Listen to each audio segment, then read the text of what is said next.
Pour ceux qui ne me connaissent pas, je m'appelle Mohamed Aïdara. J'avais fait une fois une interview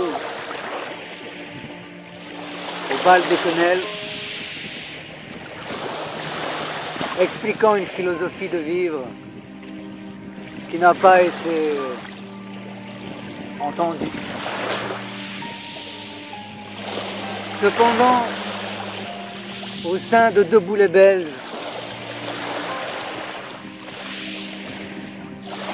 j'ai vécu une très belle expérience. Déjà parce que j'ai rencontré Laurent Louis, une personne qui ne mesure pas le sacrifice. Cette personne a tout sacrifié. Moi, je n'avais rien à sacrifier. Sauf un peu de mon temps. Donc j'ai donné 2 ans de mon temps à cette dissidence. Moi et Laurent Louis, nous avons cru à ce vent nouveau, déjà par l'engouement des gens qui nous poussaient à vouloir aller de l'avant, en croyant que Dieu était derrière nous. Hélas, naïfs que nous sommes, de donner les autres ne vendaient que de la révolution comme marketing. L'émancipation de leur statut social n'est que capitalisme, c'est-à-dire qu'ils ont, en tout cas quand je parle de Dieudo, ils se sont créés un empire au Cameroun. Ils ont tout ce qu'ils veulent maintenant. Ce sont des millionnaires. Alors que nous, le peuple, on achète des tasses à café. C'est malheureux. Donc j'étais venu du Sénégal pour rejoindre Debout les Belges, en même temps rejoindre la dissidence, qui s'avère était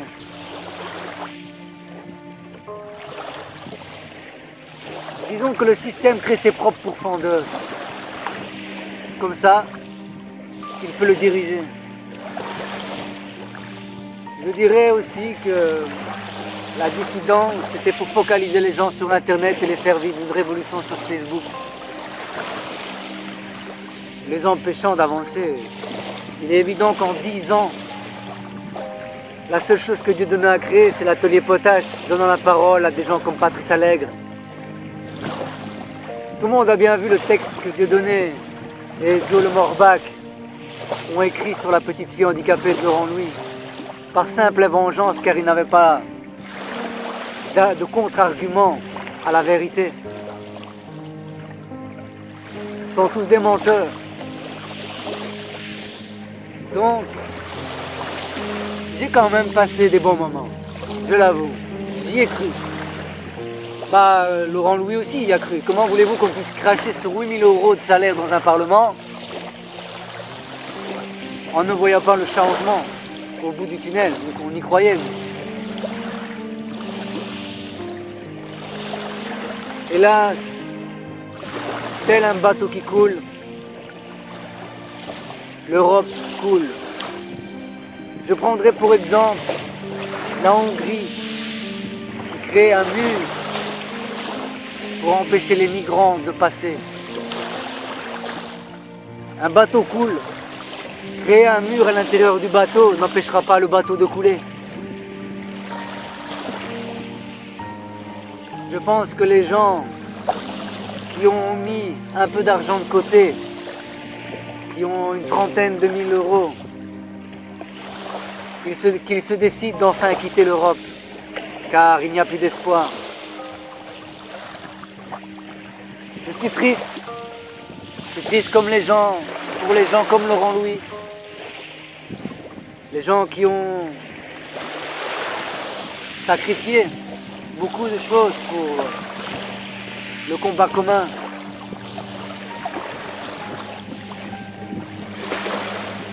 Qui sait, ce n'est peut-être qu'une vague.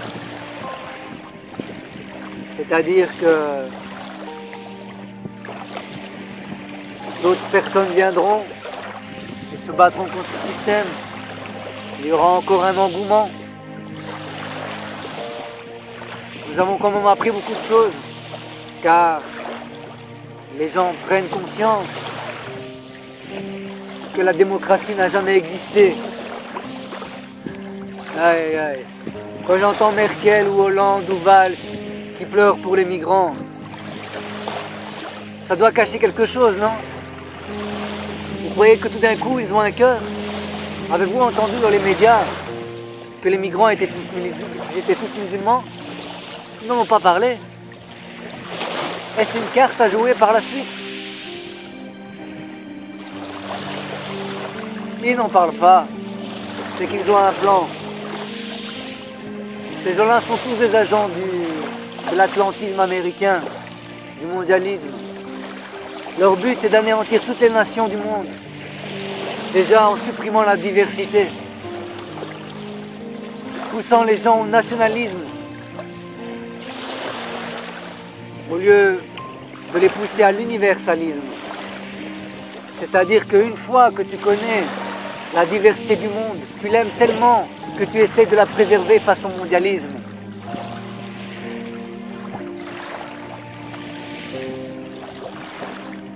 Les hommes de l'Europe ont perdu la tête. Déjà, le peuple court à 100 à l'heure pour pouvoir survivre. Il n'a pas le temps de réflexion. Il n'a pas le temps de sortir de ce système. Quelqu'un qui est malade et qui vit à l'intérieur de sa maladie ne peut pas l'analyser de loin pour savoir comment s'en sortir. J'ai donc quitté cette Europe il y a 4 mois. Après une bonne fin de mission, je ne dirais pas que j'ai échoué. Car j'ai appris à mieux manier les mots. Faire la politique pendant 2 ans m'a permis de rencontrer plein de gens. Je veux dire qu'il y avait au moins 100 000 personnes dans ce réseau qui me donnaient de l'espérance et du courage. Ces 100 000 personnes, que vont-ils devenir? Comme le bateau coule, couleront-ils avec? Mais d'après mon expérience, les gens aiment bien couler. J'ai l'impression que les gens aiment couler et qu'ils ne se débattront pas. Ils se laisseront couler. En Belgique, j'ai rencontré beaucoup de gens qui me disaient « Mais je m'en fous de qui conduit. Laisse-moi à l'intérieur de la voiture en paix. Même si on va droit vers un mur, arrête de réfléchir. Viens, on va boire un coup. » La fainéantise intellectuelle.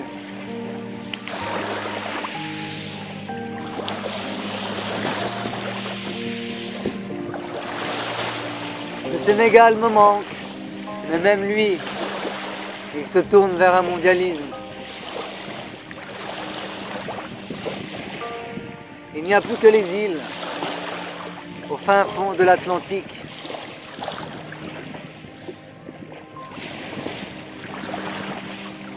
Où il y a moyen de regarder ce film de loin.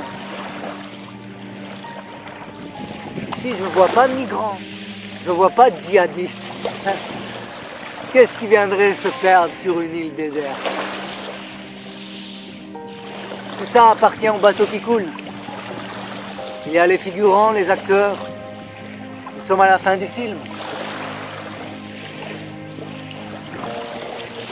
Les acteurs souffrent, les figurants suivent. Et les collabos encaissent. Dans cette dissidence, il y avait beaucoup de collabos, et d'ailleurs, ceux qui conduisent sont des collabos. Être dans le capitalisme et s'en mettre plein les poches, tout en vendant de la révolution et en disant qu'ils ont aidé beaucoup de gens à s'éveiller. Peut-être qu'ils ont aidé beaucoup de gens, mais ils sont traites devant le miroir.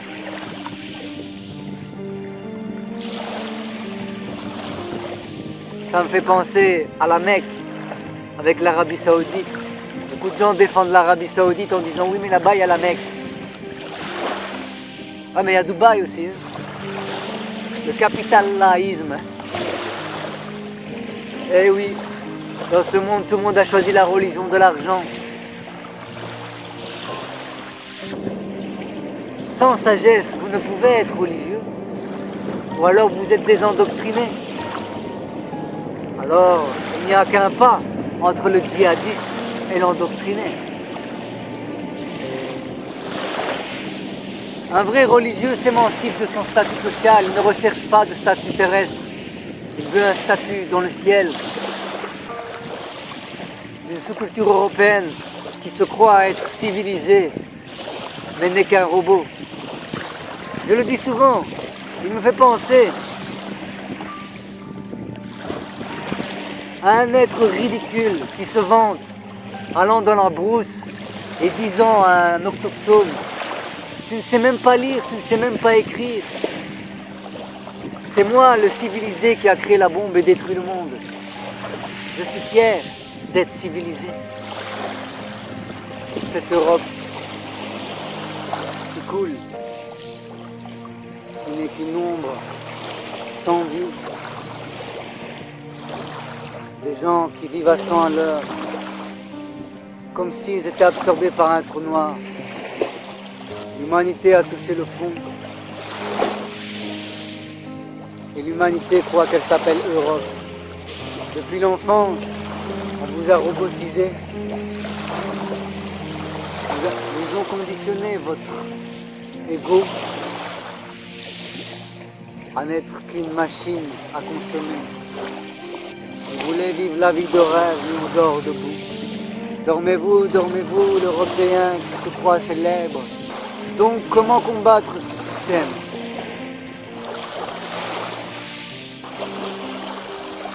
Pour combattre ce système, il faut se détacher de lui et non pas avoir un statut à son intérieur.